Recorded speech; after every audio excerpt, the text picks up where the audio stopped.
എന്ന പരിപാടിയിൽ ഇന്ന് നമ്മൾക്കൊപ്പമുള്ളത് കേരളത്തിൻ്റെ ഭക്ഷ്യ പൊതുവിതരണ വകുപ്പ് മന്ത്രി ശ്രീ അനൂപ് ജേക്കബും ഭാര്യ അനില മേരി വർഗീസുമാണ്. സർ നമസ്കാരം. നമസ്കാരം.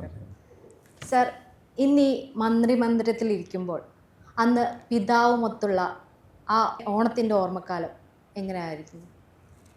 തീർച്ചയായിട്ടും ഓണം എപ്പോഴും ഒരു ഒത്തുചേരലിൻ്റെ സന്ദർഭങ്ങളാണല്ലോ.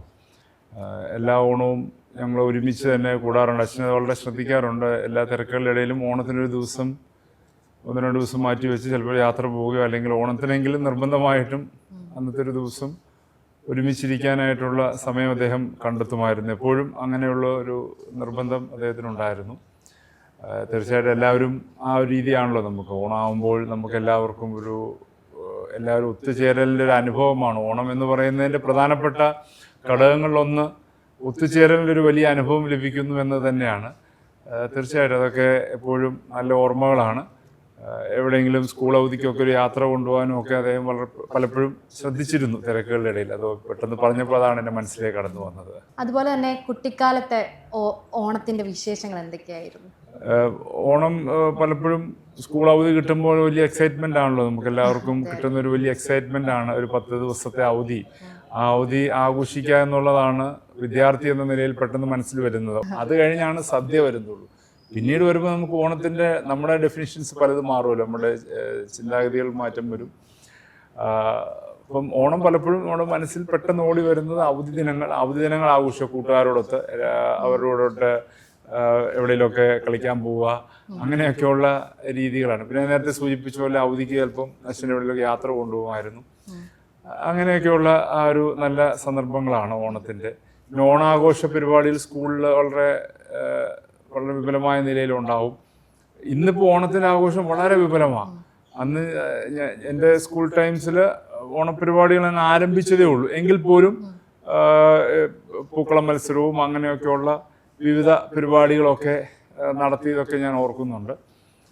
കോളേജിൽ ചെല്ലുമ്പോൾ ഓണാഘോഷം കുറച്ചുകൂടെ വേറെ സ്റ്റൈലിലേക്കാവും. മുണ്ടൊക്കെ കൊടുത്ത് പിള്ളേർക്ക് വരുന്നതും അങ്ങനെയൊക്കെയുള്ള നല്ല ഓർമ്മകളാണ് ഓണത്തെക്കുറിച്ച് പെട്ടെന്ന് പറയുമ്പോൾ വരുന്നത്. ഓണം എന്ന് പറഞ്ഞപ്പോൾ സാർ ആദ്യം പറഞ്ഞു ഓണസദ്യ. ഏറ്റവും ഇഷ്ടമുള്ള വിഭവം ഏതാണ്? എനിക്ക് ഓണസദ്യയിൽ ഏതാണ്ട് എല്ലാ വിഭവങ്ങളും ഇഷ്ടമാണ്. അവിയലാണ്. അങ്ങനെ ചോദിച്ചാൽ ഏറ്റവും കൂടുതൽ ഏതാണെന്ന് ചോദിച്ചാൽ അവിയലെന്ന് പറയേണ്ടി വരും. എല്ലാം ഓണത്തിന് എല്ലാ കാര്യം, അച്ചാറോട്ട് എല്ലാ കാര്യങ്ങളും ഞാൻ ഇഷ്ടപ്പെടുന്നൊരു വ്യക്തിയാണ്. സ്വാഭാവികമായിട്ടൊരു സദ്യ എന്ന നിലയിൽ വരുമ്പോൾ ഒരുപക്ഷെ അത് ഒരു മലയാളിയുടെ ഒരു താല്പര്യം അതിൻ്റെ അകത്തുണ്ടാവും. നമ്മുടെ ടേസ്റ്റ് ബഡ്സ് അതിലേക്കാണല്ലോ. അതുകൊണ്ട് സദ്യ മൊത്തത്തിൽ ഇഷ്ടമാണ്. ഏറ്റവും ഇഷ്ടമുള്ള വിഭവം എന്ന് ചോദിച്ചാൽ അവിയൽ എന്ന് പറയാം. തിരുവനന്തപുരത്താണ് സാർ ബിരുദം ചെയ്തതും LLB ചെയ്തതും. അപ്പം തിരുവനന്തപുരത്തെ ഓണം എങ്ങനെയായിരുന്നു? ഓണം കുറച്ചുകൂടി വിപുലമായി ആഘോഷിക്കപ്പെടുന്നുണ്ട്. എല്ലാ തലങ്ങളിലും കാണാൻ കഴിയുന്ന ഒന്നാണ്. പിന്നെ ഓണത്തിനോടനുബന്ധിച്ച് ഘോഷയാത്രയും ലൈറ്റുകളും ഒക്കെ ഒരു വേറിട്ടൊരു അനുഭവമാണ് പലപ്പോഴും തിരുവനന്തപുരത്ത് ഓർക്കുമ്പോൾ പറയാൻ കഴിയുന്നത്. അതൊരു പ്രത്യേകത ഒന്നാണ്. ഞാൻ എപ്പോഴും അത് നിർബന്ധമായിട്ടും ഒരുപാട് വർഷം തുടർച്ചയായിട്ട് ഞാൻ പോയി കാണാറുള്ള ഒന്നായിരുന്നു. പിന്നീട് ഈ ലൈറ്റ്സും അതിൻ്റെ ഇതൊക്കെ ഒരു കൂട്ടുകാരോടൊക്കെ പോകാൻ കിട്ടുന്ന ഒരു അവസരങ്ങളും കൂടിയാണല്ലോ. അതൊക്കെ പെട്ടെന്ന് ഓർത്ത് വരാൻ കഴിയുന്ന ഒന്ന്. ഓണം പിന്നെ എല്ലായിടത്തും ഇപ്പം നമ്മൾ കേരളത്തിൽ ഓണം ഏതെങ്കിലും ഒരു സ്ഥലം ചിത്രീകരിച്ച് പറയാൻ കഴിയുന്നൊന്നുമല്ല. മലയാളി എവിടെയുണ്ടോ അവിടെ ഓണം ആഘോഷിക്കപ്പെടുന്നു എന്നുള്ളതാണ്.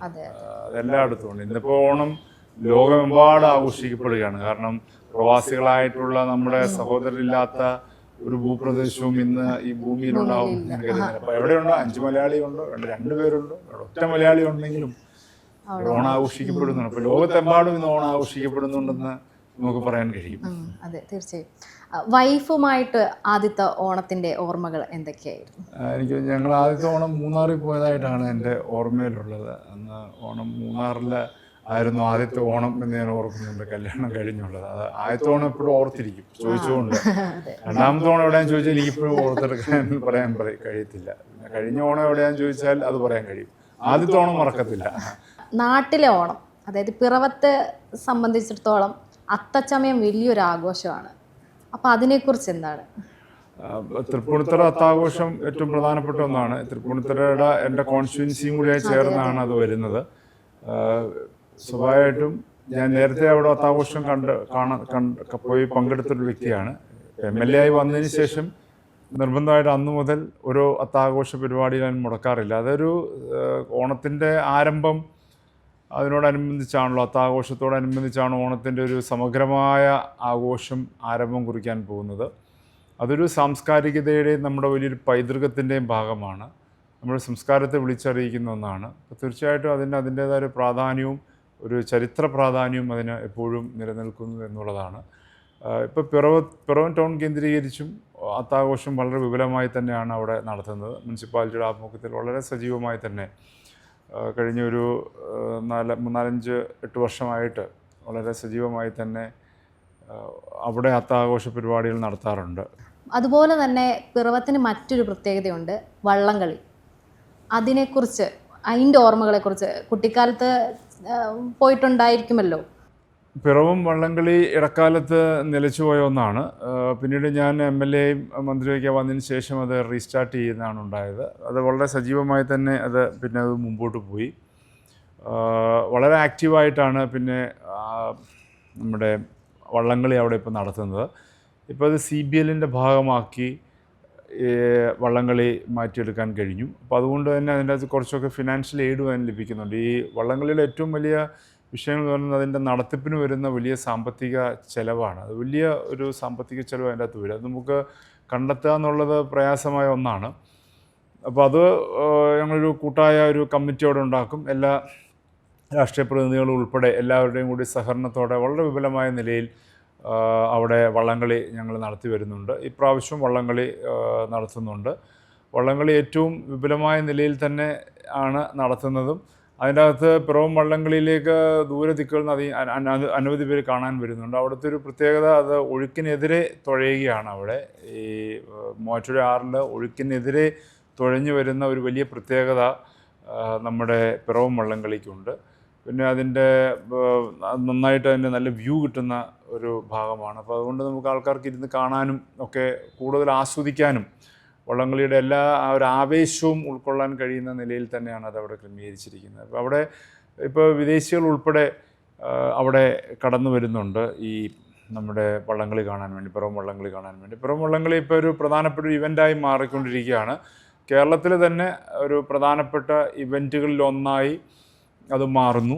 അത് എനിക്ക് തോന്നുന്നു തീർച്ചയായിട്ടും ഇപ്രാവശ്യം തൊട്ടത് കുറച്ചുകൂടെ വിപുലീകരിക്കണമെന്നാണ് മനസ്സിലാഗ്രഹം. ഇപ്പം മന്ത്രിയായിട്ട് ഒരു ഓണം വരികയാണ്. എങ്ങനെയായിരിക്കും മന്ത്രി മന്ദിരത്തിലെ ഒരു ആണാകാശം?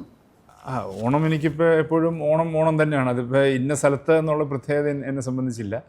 എപ്പോഴും ഓണം എന്ന നിലയിൽ ഈ പറഞ്ഞ പോലെ മലയാളി എന്ന രീതിയിലുള്ള ചിന്തയും നമ്മുടെ ഒരു സാംസ്കാരികതയുടെയൊക്കെ ഭാഗമായി നമ്മൾ കൊച്ചുനാൾ മുതൽ കണ്ടുവരുന്ന ഒന്ന്, അല്ലെങ്കിൽ ഓണം എപ്പോഴും ഗൃഹാതുരത്വമുള്ള ഒന്നാണ്. അപ്പോൾ അതിന് ആ നിലയിലേ കാണാൻ കഴിയും. നമ്മളിപ്പോൾ ഏതെങ്കിലും ഒരു സ്ഥാനത്തേക്ക് വരുന്നുള്ളതുകൊണ്ട് ഓണത്തിന് വേറെ എന്തെങ്കിലും പ്രത്യേകത വരുന്നുവെന്ന് കണക്കാക്കാൻ കഴിയില്ല. പിന്നെ മറ്റൊരു കാര്യമുള്ളത്, പൊതുവിപണി അടക്കമുള്ള കാര്യങ്ങൾ സിവിൽ സപ്ലൈസ് വകുപ്പുമായി ബന്ധപ്പെട്ടായതുകൊണ്ട് ഓണക്കാലത്ത് ഉത്തരവാദിത്വം ആ ഒരു രീതിയിലുണ്ട്.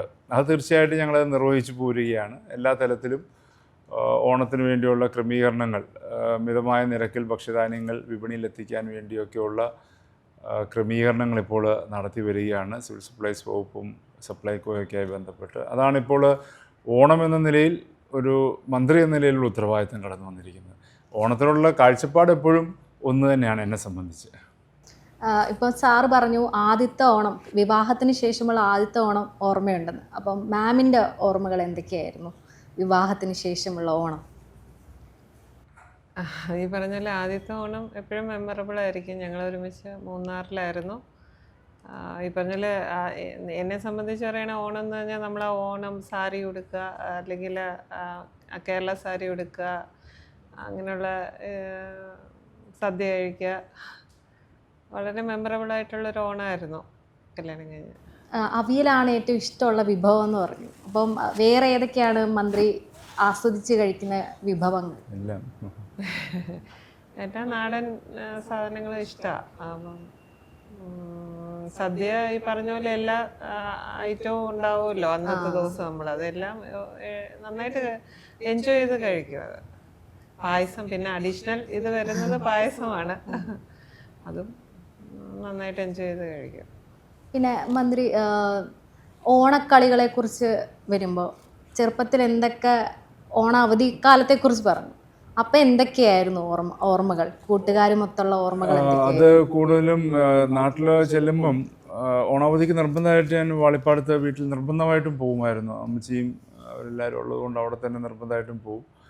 ആ ഒരു സമയത്തും ഈ പറഞ്ഞ പോലെ നാട്ടിൽ ഓണാഘോഷമായിട്ട് കൂടും. അത് കുറച്ചുകൂടെ വേറൊരു ഒരു കുറച്ചുകൂടെ ആവേശം നിറഞ്ഞ ഓണമാണ്. പലതരത്തിലുള്ള ഓണക്കളികളും കാര്യങ്ങളൊക്കെ ആയിട്ട് മുമ്പോട്ട് പോകുന്നു. അത് കുറച്ചുകൂടി രസമാണ് നമ്മളെ സംബന്ധിച്ച്. നഗരത്തിലുള്ള ഓണാഘോഷവും ഗ്രാമത്തിലുള്ള വളരെ വ്യത്യാസമുണ്ട്. ഓരോന്നിനും അതിൻ്റേതായ ഭംഗിയുമുണ്ട്. ഇപ്പം ഞാൻ പലപ്പോഴും ശ്രദ്ധിച്ചിട്ടുള്ള ഒന്ന്, ഇപ്പം നമ്മുടെ കൂടുതൽ സജീവമായിരിക്കുകയാണ് നമ്മുടെ ഗ്രാമീണ മേഖലയിൽ. ഇടക്കാലത്ത് ഓണാഘോഷം നമ്മുടെ സ്വീകരണ മുറികളിലേക്ക് ചുരുങ്ങിപ്പോയി, ടി വിയുടെ മുമ്പിലേക്കായിപ്പോയി. ഓണാഘോഷം എല്ലാ പരിപാടിയും അതിലേക്ക് കണ്ടു. എല്ലാ പരിപാടിയും എല്ലാ ചാനലുകാരും ഓണത്തിലേക്ക് വന്നല്ലോ. ഈ 90s ഒരു സന്ദർഭം മുതൽ ഓണാഘോഷ പരിപാടികൾ ചാനലുകൾ മത്സരിച്ച് തുടങ്ങി. വിവിധ ചാനലുകളിലൊക്കെ വന്ന സമയം അങ്ങനെ ഇടക്കാലത്ത് എല്ലാവരും അതിലേക്ക് പോയി. പക്ഷെ ഇപ്പോൾ കഴിഞ്ഞൊരു 8-10 വർഷത്തിൻ്റെ നമ്മൾ നോക്കിക്കഴിഞ്ഞാൽ കൂടുതൽ പഴയ ക്ലബ്ബുകളൊക്കെ പലതും സജീവമായി കേരളത്തിൽ നാട്ടുമ്പുറങ്ങളിൽ. അതുവഴി ഓണം വളരെ ആക്റ്റീവാണിപ്പോൾ എല്ലാ തലത്തിലും. MLA എന്ന നിലയിൽ പലപ്പോഴും ഓണത്തിനുള്ള ഫങ്ഷൻസിൻ്റെ ക്ഷണത്തിൻ്റെ എണ്ണം വർദ്ധിക്കുകയാണ് ഓരോ വർഷം ചെല്ലും തോറും. അപ്പം അത് എല്ലാം പുതിയ പുതിയ ക്ലബ്ബുകൾ, ഇപ്പോൾ റെസിഡൻറ്റ് അസോസിയേഷൻസ് ആക്റ്റീവായിട്ട് വന്നിട്ടുണ്ട്. എല്ലായിടത്തും റെസിഡൻറ്റ് അസോസിയേഷൻസ് ഉണ്ട്. ഇപ്പോൾ അവരും കൂടി ഓണത്തിൻ്റെ ആ ഒരു ഉത്തരവാദിത്തം അങ്ങ് ഏറ്റെടുത്തു, ആഘോഷത്തിൻ്റെ ഉത്തരവാദിത്തം. അപ്പോൾ അങ്ങനെ നോക്കുമ്പോൾ വളരെ വിപുലമായ ഓണാഘോഷമാണ് ഇപ്പം നമുക്ക് എല്ലായിടത്തും നമുക്ക് കാണാൻ കഴിയുന്നത്. അപ്പം അങ്ങനെ വളരെ ഓണത്തിൻ്റെ ഒരു ആഘോഷത്തിൻ്റെ നേച്ചർ തന്നെ മാറിയിരിക്കുന്നു. അത് എല്ലാ തലത്തിലും വളരെ നല്ല നിലയിൽ ഉയർന്നിരിക്കുന്നു എന്നുള്ളത് വേണം പറയാൻ കഴിയുന്നത്. ആധുനിക കാലഘട്ടത്തിലും ടെക്നോളജിയുടെയും മൊബൈൽ ഫോണിൻ്റെയും ഒക്കെ വലിയ രീതിയിൽ അഡ്വാൻസ്മെൻ്റ് ഉള്ളപ്പോഴും ആഘോഷം നമ്മുടെ ഗ്രാമവീഥികളിൽ, നമ്മുടെ നഗരവീഥികളിലൊക്കെ വളരെ ആക്റ്റീവായി നിൽക്കുന്നത് കാണുമ്പോൾ വലിയ ആവേശമുണ്ട്, വലിയ പ്രതീക്ഷ നൽകുന്ന ഒന്നാണ് നമുക്കതിനെ സംബന്ധിച്ച്. കാരണം ഇപ്പോൾ എല്ലാവരും ഇതിലേക്ക് അഡിക്റ്റഡ് ആണെന്നാണല്ലോ പറയുന്നത്.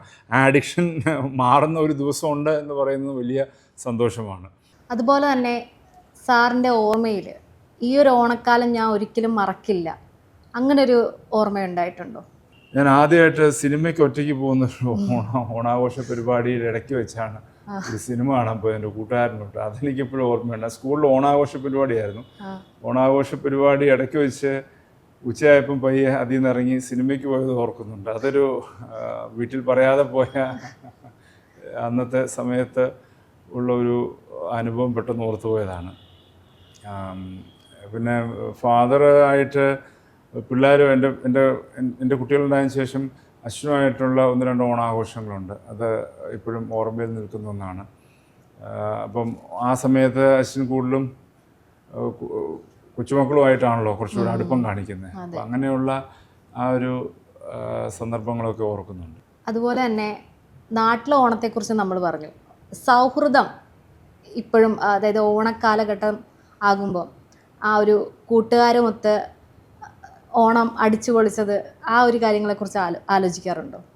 തീർച്ചയായിട്ടും അതൊക്കെ ആലോചിക്കാറുണ്ട്. പിന്നെ എല്ലാവരും അവരവരുടെ തിരക്കുകളിലേക്ക് മാറിയവരാണല്ലോ. ഇപ്പോൾ സ്വാഭാവികമായിട്ട് അങ്ങനെയൊന്നും എപ്പോഴും കാണാനോ ബന്ധപ്പെടാനോ ഒന്നും കഴിയാറില്ല. പിന്നെ ഇപ്പോൾ വാട്സപ്പ് ഗ്രൂപ്പ് എന്ന് പറഞ്ഞ സംഭവം ഉള്ളതുകൊണ്ട് എല്ലാവരും അങ്ങനെ ഒരു കോണ്ടാക്ട്സ് പലരുമായിട്ട് നിലനിർത്താൻ കഴിയുന്നു എന്നത് മാത്രമേ ഉള്ളൂ. ചിലരൊക്കെ ആയിട്ട് ഫോണിൽ കൂടെ സംസാരിക്കാറൊക്കെ ഉണ്ട്.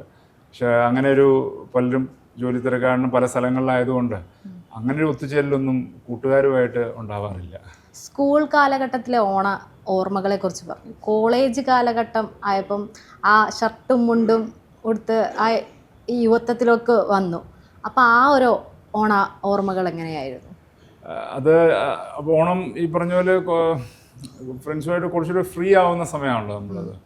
സ്കൂളിൻ്റെ ആ ഒരു ചട്ടക്കൂട്ടിൽ നിന്ന് കോളേജിലേക്ക് വരുമ്പം കിട്ടുന്ന മറ്റൊരു ഫ്രീഡം ഉണ്ടല്ലോ.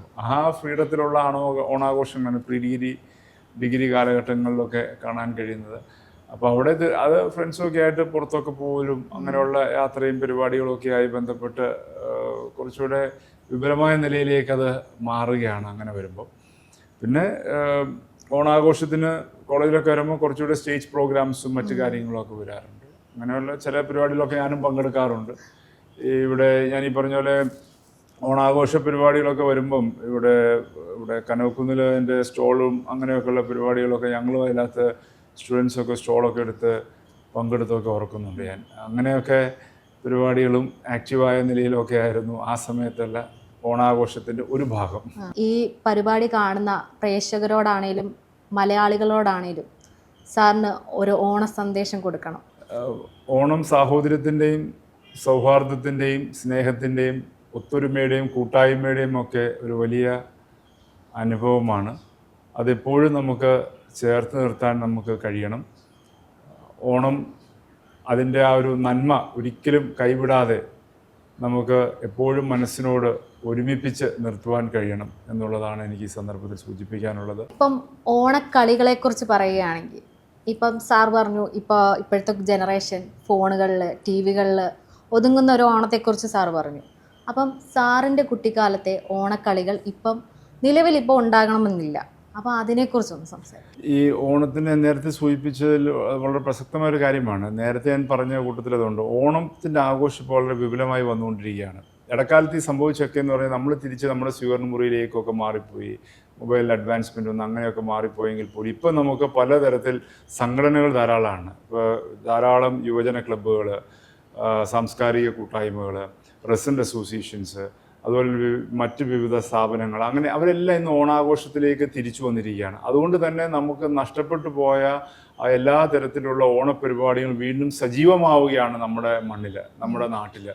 അത് വളരെ ഏറ്റവും പ്രധാനപ്പെട്ട ഒന്നാണ്. അതിവിടെ മാത്രമല്ല, മലയാളി എവിടെ ഉണ്ടോ അവിടെ എല്ലാ ഓണാഘോഷവും ഓണാഘോഷ പരിപാടിയും ഓണക്കളികളും ഒക്കെയായി ബന്ധപ്പെട്ട് തിരിച്ചു വന്നുകൊണ്ടിരിക്കുകയാണ്. അപ്പോൾ അത് ഇപ്പോൾ എനിക്ക് തോന്നുന്നത് നമ്മളെക്കാൾ കൂടുതൽ ഓണം വളരെ ആക്റ്റീവ് ആക്കുന്നത് നമ്മുടെ പ്രവാസികളായ മലയാളികളാണ്. അവർക്ക് വല്ലാതെ നൊസ്റ്റാൾജിയാണ് ഈ സന്ദർഭത്തെ സംബന്ധിച്ച് പറയുമ്പോൾ. മറ്റൊരു പ്രത്യേകത ഈ റെസിഡന്റ് അസോസിയേഷൻസ് ആക്റ്റീവ് ആയത് വലിയൊരു ഘടകമാണ്. അതിനകത്ത് മിക്ക സ്ഥലങ്ങളിലും ഉണ്ട്. ഇനിയിപ്പോൾ അസോസിയേഷൻ ഇല്ലെങ്കിൽ അവിടെ ഏതെങ്കിലും ഒരു ക്ലബ്ബ് കാണും, അവരുമായി ബന്ധപ്പെട്ട് എന്തെങ്കിലും പരിപാടി കാണും. അപ്പം അങ്ങനെ വരുമ്പോൾ എല്ലാം ഇന്ന് വളരെ ആക്റ്റീവാണ്. ഓണത്തിൻ്റെ ആ ഒരു ഓണ സ്പിരിറ്റ് വളരെ ആക്റ്റീവാണ്. പണ്ടൊക്കെ അത്തപ്പൂക്കളം ഇടുന്നത് നമ്മൾ പറമ്പിലും തൊടിയിലും ഒക്കെ പോയി പൂ പറിച്ചിട്ട് വന്ന് അങ്ങനെ നമ്മൾ ചാണകം മെഴുകി അത്തപ്പൂക്കളം ഇടാറുണ്ട്. പക്ഷേ ഈ ഒരു 2026 എത്തി നിൽക്കുമ്പം പലയിടത്തും പ്ലാസ്റ്റിക് കൊണ്ട് അത്തപ്പൂ അല്ലെങ്കിൽ റെഡിമെയ്ഡായിട്ട് ഉള്ള പ്ലാസ്റ്റിക്കിൻ്റെ അത്തപ്പൂക്കളമൊക്കെ നമുക്ക് കണ്ടുവരുന്നുണ്ട്. അത് ഓണത്തെ ബാധിക്കുന്നുണ്ടോ? അത് അത് പലതരത്തിൽ അതിനെ കണ്ടത്. ഇപ്പോൾ കൺവീനിയൻസ് ആണ് പലരെ സംബന്ധിച്ചും. വേഗം അവൈലബിൾ ആവുന്ന എന്താണോ അത് വെച്ച് അത്തപ്പൂവോ പൂക്കളോ ഒക്കെ ഇടാനൊക്കെ ആയിട്ട് ആൾക്കാർക്ക് താല്പര്യം ഉണ്ടാകും ചിലർക്ക്. പക്ഷേ ഓണത്തിന് പൂക്കൾ അവൈലബിൾ ആണ്. അതൊരു വലിയ വിപണിയാണ് ഇന്ന്. നമുക്കല്ല അതിൻ്റെ വിപണി. തമിഴ്നാട്ടിൽ നിന്നും മറ്റ് സ്റ്റേറ്റുകളിൽ നിന്നൊക്കെയാണ്. ഇപ്പോൾ നമുക്ക് കിട്ടുന്ന ഭക്ഷ്യോൽപ്പന്നങ്ങൾ എവിടെ നിന്നാണ്? കൂടുതലും മറ്റ് സ്റ്റേറ്റുകളിൽ തന്നെയാണ്. ഇപ്പോൾ ആന്ധ്രയിലോ അല്ലെങ്കിൽ തമിഴ്നാട്, കർണാടക തുടങ്ങിയ എല്ലാ സ്റ്റേറ്റിൽ നിന്നുമാണ് നമുക്ക് വേണ്ട പഴങ്ങളും പച്ചക്കറികളും അരി ഉൾപ്പെടെ നല്ലൊരു ശതമാനം എത്തുന്നത്. അതുപോലെ തന്നെയാണ് പൂക്കളുടെ കാര്യത്തിലും. പൂക്കളുടെ വിപണിയും മറ്റ് സ്റ്റേറ്റുകളിലാണ് ഏറ്റവും ആക്റ്റീവായിട്ട് നമുക്ക് കാണാൻ കഴിയുന്നത്. പക്ഷെ എന്നാൽ പോലും നമുക്ക് ഇന്ന് വളരെ ട്രഡീഷണലായിട്ട് ഈ പറഞ്ഞ പോലെ അത്തപ്പൂ ഇടാൻ വേണ്ടി വളരെ ഏറെ അതിൻ്റെ ട്രഡീഷണൽ സിസ്റ്റം നിലനിർത്തി കൊണ്ടുപോകാൻ ശ്രമിക്കുന്നുണ്ട്. പലരും ശ്രമിക്കുന്നു, നടത്തുന്നുമുണ്ട്. പ്ലാസ്റ്റിക് ഫ്ലവേഴ്സ് ചിലരൊക്കെ ഉപയോഗിക്കുന്നുണ്ട്. പക്ഷേ എൻ്റെ അഭിപ്രായത്തിൽ അതിന് മാത്രം അതിലേക്ക് പോകുന്നില്ല. ഇപ്പോൾ ഫ്ലവേഴ്സ് അവൈലബിൾ ആണ്, അതുകൊണ്ട് നമുക്കത് ഇടാൻ കഴിയും. പിന്നെ നമ്മുടെ തൊടിയിൽ നിന്ന് പൂ കിട്ടത്തില്ലെന്നേ ഉള്ളൂ. പൂ മാർക്കറ്റിൽ പോയി കിട്ടും, അത് വാങ്ങിച്ചിടുന്നുമുണ്ട്. പിന്നെ അവിടെ നിന്നും അതിലൊക്കെ വളരെ പാടുപെട്ട് വളരെ വലിയ അധ്വാനിച്ച് കുറച്ച് പൂക്കളൊക്കെ കൊണ്ടുവന്ന് ഇടുന്ന ഒരുപാട് പൂക്കളങ്ങളുണ്ട്.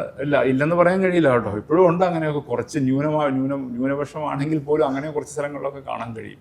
ഈ ഓണക്കാലം എന്ന് പറയുമ്പം മലയാളികളെ സംബന്ധിച്ചിടത്തോളം നിറയെ സിനിമകൾ എത്തുന്നൊരു സമയം കൂടാണ്. അപ്പോൾ അതിനെക്കുറിച്ച് നല്ല സിനിമകൾ പലപ്പോഴും ഒരു സന്ദർഭങ്ങളൊക്കെ റിലീസ് ചെയ്യുന്നൊരു ഇങ്ങനെയുള്ള ഉത്സവ സന്ദർഭങ്ങളിലായിരിക്കും. അവധി നോക്കിയായിരിക്കും, ഒരു ഓണോ ക്രിസ്മസോ അങ്ങനെയൊക്കെ ആയിരിക്കും. പക്ഷെ എല്ലാ സമയങ്ങളിലും നല്ല സിനിമകൾ റിലീസ് ചെയ്യുന്നുണ്ട്. പിന്നെ ആസ്വാദന രീതിയിൽ ഇന്ന് നമുക്ക് വലിയ മാറ്റം വന്നിട്ടുണ്ട്. കാഴ്ചപ്പാടുകളുടെ മാറ്റം ഉണ്ടല്ലോ, തലമുറകളുടെ വ്യത്യാസം എപ്പോഴും ഉണ്ടല്ലോ. ഇന്നത്തെ ജനറേഷൻ കാണുന്ന അവരാഗ്രഹിക്കുന്ന മൂവീസ് ഒന്ന് വേറെയാണ്. ഇപ്പോൾ ഈ അവർക്കൊരു 80s-ലോ 90s-ലോ സിനിമകൾ അവർക്കൊരിക്കലും ഇഷ്ടപ്പെടണമെന്നില്ല. അവർക്ക് ഇന്നത്തെ ഇതാണ് ഇഷ്ടപ്പെടുന്നത്. ഇപ്പോൾ സ്വാഭാവികമാണുള്ളത്. ഓരോ കാലഘട്ടം തലമുറകൾ മാറുമ്പോൾ ആസ്വാദനത്തിന്റെ സ്വഭാവത്തിൽ മാറും. അതിൻ്റെതായ വലിയൊരു മാറ്റം ഇന്നത്തെ സിനിമയിൽ നമുക്ക് കാണാൻ കഴിയുന്നുണ്ട്. എന്നാലും നല്ല സിനിമകൾ ഇന്നും ഉള്ളത് മലയാളത്തിലാണ് എന്ന് നമുക്ക് അഭിമാനത്തോടെ പറയാൻ കഴിയും. ചുരുക്കമാണ് ഇറങ്ങുന്നതെങ്കിൽ പോലും അങ്ങനത്തെ കഥ, നല്ല കഥകൾ ഇന്നും നമുക്കുണ്ട്. അത് നമ്മുടെ ഒരു സ്വകാര്യ അഹങ്കാരവുമായിട്ട് നമുക്ക് പറയാൻ കഴിയുന്ന ഒന്ന് തന്നെയാണ്. ഭക്ഷ്യ പൊതുവിതരണ വകുപ്പ് മന്ത്രി എന്ന നിലയിൽ കേരളത്തിൻ്റെ ഈ 2026 എന്തൊക്കെ സ്കീമുകളാണ് ഗവൺമെൻറ് പൊതുജനത്തിന് വേണ്ടി? ഓണക്കാലത്തോടനുബന്ധിച്ച് ഞാൻ നേരത്തെ സൂചിപ്പിച്ച പോലെ മന്ത്രി എന്ന നിലയിൽ വലിയൊരു ഉത്തരവാദിത്ത അക്കാര്യത്തിലുണ്ട്. അത് തീർച്ചയായിട്ടും ഞങ്ങളത് ഔദ്യോഗികമായിട്ടും വ്യക്തിപരമായിട്ടും ഒക്കെ അക്കാര്യത്തിൽ ഏറെ ഞാൻ ഇടപെട്ടുകൊണ്ടിരിക്കുന്ന ആളും കൂടിയാണ്. ഇപ്പോൾ ഓണക്കാലത്ത് നമുക്ക് ഏറ്റവും പ്രധാനം നമ്മുടെ വിപണിയെ നിയന്ത്രിച്ച് നിർത്തുക എന്നുള്ളതാണ്. ഓണത്തിലാണ് ഏറ്റവും കൂടുതൽ വിലയിൽ ഫ്ലക്ച്വേഷൻസ് ഉണ്ടാകുന്നത്. ആവശ്യങ്ങൾ കൂടുതലാണല്ലോ സ്വാഭാവികമായിട്ടും. ഒപ്പം തന്നെ ഇല്ലാത്ത നിലയിലുള്ള വില പെരുപ്പിച്ച് കാണിക്കുന്ന സന്ദർഭങ്ങളുണ്ട്. അപ്പോൾ അതുകൊണ്ട് വളരെ ജാഗ്രതയോടെ ഒരു വിപണിയെ സമീപിക്കേണ്ട അവസരമാണിത്. ഏറ്റവും പ്രധാനമായിട്ടുള്ളത് മാക്സിമം അരി ഉൾപ്പെടെ ഭക്ഷ്യധാന്യങ്ങൾ ജനങ്ങളുടെ കൈകളിലേക്ക് എത്തിക്കുക എന്നുള്ളതാണ്. അതിനുവേണ്ടി ഇത്തവണ ഞങ്ങൾ വളരെ നേരത്തെ തന്നെ സിവിൽ സപ്ലൈസ് ഡിപ്പാർട്ട്മെൻറ്റിൻ്റെ സപ്ലൈകോയുടെ ഓണച്ചന്തകൾ ആരംഭം കുറിച്ചു. മെട്രോ ഫെയറുകൾ ആരംഭം കുറിച്ചു. തിരുവനന്തപുരത്ത് അടുത്ത ദിവസം തന്നെ ആരംഭിക്കുകയാണ്. ഒപ്പം തന്നെ എല്ലാ ജില്ലാ ഫെയറുകളും ആരംഭം കുറിക്കാൻ തീരുമാനമെടുത്തു. സാധാരണ 5 ദിവസം ഒരാഴ്ചയൊക്കെ നിൽക്കുന്നതാണെങ്കിൽ ഇത്തവണ 8-ാം തീയതി മുതൽ, ഈ കഴിഞ്ഞ 8-ാം തീയതി മുതൽ പ്രധാനപ്പെട്ട ട്രേഡ് ഫെയറുകൾ തന്നെ പ്രധാന നഗരകേന്ദ്രങ്ങളിൽ ഞങ്ങൾ ആരംഭം കുറിച്ചു. വളരെ നേരത്തെ തന്നെ വിപണിയെ നിയന്ത്രിക്കാൻ വേണ്ടിയുള്ളതാണ്. ഒപ്പം തന്നെ മാവേലി സ്റ്റോറുകൾ മുഖാന്തരം കൂടുതൽ അരിയും മറ്റ് പൾസസും അടക്കം ജനങ്ങളുടെ കയ്യിലേക്ക് എത്തിക്കാനുള്ള നടപടി ഞങ്ങൾ സ്വീകരിച്ചു കഴിഞ്ഞു. മാവേലി സ്റ്റോറുകളിൽ സെപ്റ്റംബർ മാസത്തെ അലൊക്കേഷൻ കൂടി ആവശ്യക്കാർക്ക് ഓഗസ്റ്റിൽ എടുക്കാം. ഒരു മാസത്തെ നേരത്തെ എടുക്കാനുള്ള അവസരം കൊടുത്തിട്ടുണ്ട്. പിന്നെ സ്പെഷ്യൽ അരി റേഷൻ കടകളിലൂടെ സ്പെഷ്യൽ അരി വിതരണം ചെയ്യുന്നുണ്ട്. OMSS നിരക്കിലുള്ള അരി വിതരണം ചെയ്യുന്നുണ്ട്. അതേ അരി മാവേലി സ്റ്റോറിലൂടെയും വിതരണം ചെയ്യുന്നുണ്ട്. ഇപ്പോൾ നമുക്ക് സ്വാഭാവികമായിട്ടും കൂടുതൽ അവൈലബിലിറ്റി ഉറപ്പുവരുത്തുക എന്നുള്ളതാണ്. 1,65,000 മെട്രിക് ടൺ അരി ഈ ഓഗസ്റ്റ് മാസത്തിൽ സിവിൽ സപ്ലൈസ് വകുപ്പ് റേഷൻ കടകളിലൂടെയും മാവേലി സ്റ്റോറുകളിലൂടെയും ജനങ്ങളുടെ കൈകളിൽ എത്തിക്കുകയാണ്. അതുകൊണ്ട് സ്വാഭാവികമായിട്ടും വിപണിയിൽ നിന്ന് ജനങ്ങൾക്ക് വലിയൊരു ആശ്വാസമാവും. സംശയമില്ല, വലിയൊരു ആശ്വാസം അക്കാര്യത്തിലുണ്ടാവും. കാരണം വിലയുടെ വ്യതിയാനമുണ്ട്. പക്ഷെ അതിൽ നിന്നൊരു ആശ്വാസം എങ്ങനെ ജനങ്ങൾക്ക് എത്തിക്കാൻ അതിനുള്ള നടപടികളാണ് ഞങ്ങൾ സ്വീകരിച്ചിട്ടുള്ളത്. പിന്നെ ഇപ്പോൾ AY വിഭാഗങ്ങൾക്ക് സൗജന്യ ഓണക്കിറ്റ് നൽകിയിട്ടുണ്ട്. ഒപ്പം തന്നെ പ്രയോറിറ്റി ഹൗസ് ഹോൾഡ്സിന് പെർ ഹെഡ് 5 കിലോ ഭക്ഷ്യധാന്യങ്ങളും ഒപ്പം തന്നെ സ്പെഷ്യൽ അരിയായിട്ട് OMSS സ്കീമിൽ 3 കിലോ വെച്ച് ഒരു കുടുംബത്തിലേക്ക് ഒരു കാർഡിന് നൽകാനുള്ള നടപടികൾ. എല്ലാ വിഭാഗ റേഷൻ കാർഡുകൾക്കും എക്സ്ട്രാ അലോട്ട്മെൻറ്റ് ലഭ്യമാക്കിയിട്ടുണ്ട്. ഒപ്പം തന്നെ ഇവർക്ക് മാവേലി സ്റ്റോറിൽ നിന്നും വാങ്ങാൻ കഴിയും. അപ്പോൾ അങ്ങനെ മാക്സിമം അവൈലബിലിറ്റി ഉറപ്പുവരുത്തി എന്നുള്ളതാണ്. അതുകൊണ്ട് തീർച്ചയായിട്ടും ഞങ്ങൾക്ക് ചെയ്യാവുന്ന മാക്സിമം കാര്യങ്ങൾ അക്കാര്യത്തിലേക്ക് ഇടപെടാൻ കഴിഞ്ഞിട്ടുണ്ട്. പിന്നെ സർക്കാരിൻ്റെ വിവിധ ഏജൻസികൾ, സഹകരണ വകുപ്പിൻ്റെ കീഴിലുള്ള കൺസ്യൂമർ ഫെഡ്, കൃഷി വകുപ്പിനോട് കീഴിലുള്ള ഹോർട്ടികോപ്പ്, അവർ പച്ചക്കറികൾ വിപണിയിൽ എത്തിക്കുന്നുണ്ട്. അപ്പോൾ അങ്ങനെ സർക്കാരിൻ്റെ എല്ലാ ഏജൻസികളും, സപ്ലൈസ് വകുപ്പ് മാത്രമല്ല സർക്കാരിൻ്റെ മറ്റ് വിവിധ ഏജൻസികളെല്ലാം വളരെ ആക്റ്റീവായി ഈ ഓണക്കാലത്ത് വിപണിയിലുണ്ട്. അതുകൊണ്ട് തീർച്ചയായിട്ടും ജനങ്ങൾക്ക് അവർക്ക് വിപണിയിൽ നിന്ന് ഉണ്ടാകുന്ന വില വ്യതിയാനങ്ങളിൽ നിന്ന് വലിയ ആശ്വാസം ഉണ്ടാകുന്ന നിലയിലുള്ള ക്രമീകരണങ്ങൾ ഞങ്ങൾ ഉറപ്പുവരുത്തിച്ചിട്ടുണ്ട്. ഇത്രയും നേരം ഞങ്ങൾക്കൊപ്പം നിങ്ങളുടെ വിലപ്പെട്ട സമയം ചെലവഴിച്ചതിന് ഒരുപാട് നന്ദി. മാത്രമല്ല ജീവൻ ടിവിയുടെ ഓണാശംസകൾ. മലയാളി എവിടെയുണ്ടോ അവിടെ ഓണം ആഘോഷിക്കപ്പെടും. ആ ഒരു ഗൃഹാതുരത്വം എന്നും ചേർത്ത് നിർത്തൽ കഴിയട്ടെ. ചേർത്ത് നിർത്തലിൻ്റെ നല്ലൊരു അനുഭവമാവട്ടെ ഇത്തവണത്തെ ഓണം. എല്ലാ പ്രിയപ്പെട്ടവർക്കും എൻ്റെ ഹൃദയം നിറഞ്ഞ ഓണാശംസകൾ.